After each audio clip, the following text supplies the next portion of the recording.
안녕하세요. 12월 17일 일용할 양식 말씀을 여러분과 함께 나누고 싶은 전주지구 김예슬 간사입니다. 에스겔서 25장 12절에서 17절 여호와인 줄 알리라 라는 주제로 지금부터 같이 보도록 하겠습니다.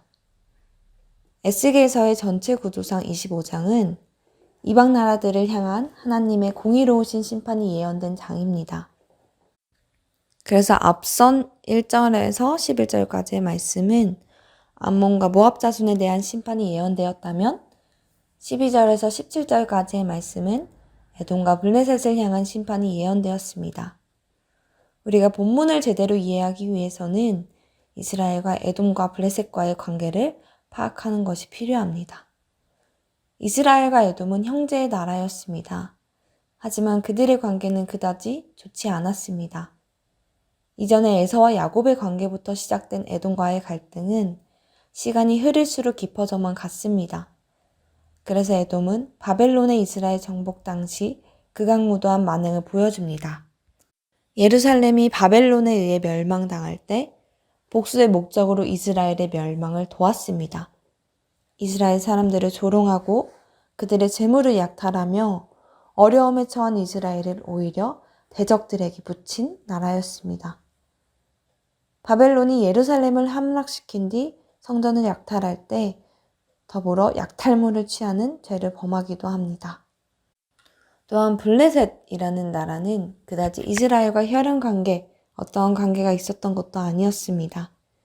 하지만 오랫동안 이스라엘을 괴롭히고 멸시하였습니다.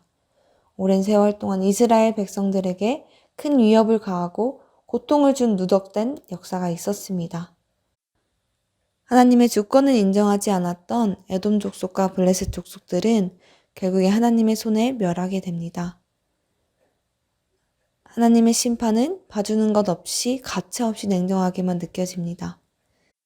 심판의 예언들이 때로는 우리를 두렵게 만들지 몰라도 하나님은 자신이 누군지 똑똑히 알아들으라 라고 이야기하십니다. 17절 마지막 구절에 그들이 나를 여호와인 줄 알리라 라는 구절은 에스겔서에서 60회 이상이 나옵니다. 여러 번 거듭 강조한 이 구절은 하나님은 축복에 대한 주권뿐만 아니라 심판에 대한 주권도 가지고 계시며 그 주권이 모든 민족에게 영향을 미친다라는 것을 이야기하고 계십니다. 현 시대 사람들은 이방 나라들 같습니다. 하나님의 심판이 언제 임할지, 영향력은 어떠할지, 그 범위는 어디까지인지 인식하지도 못할 만큼 더럽고 추악한 죄를 만연하게 짓고 살아갑니다. 자신들이 옳다고 짓는 죄와 어긋난 기독교인들을 무시하고 멸시하기까지 합니다.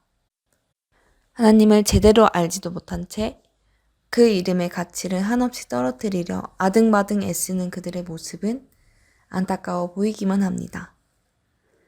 하지만 안타까워하기 이전에 우리의 모습 또한 돌아보아야 합니다. 하나님의 주권을 내 삶에서 제대로 인정하고 살아가고 있는지, 그렇다기엔 우리의 삶이 너무 하나님이 보시기에 기뻐하지 않을 만한 행동만 골라서 합니다.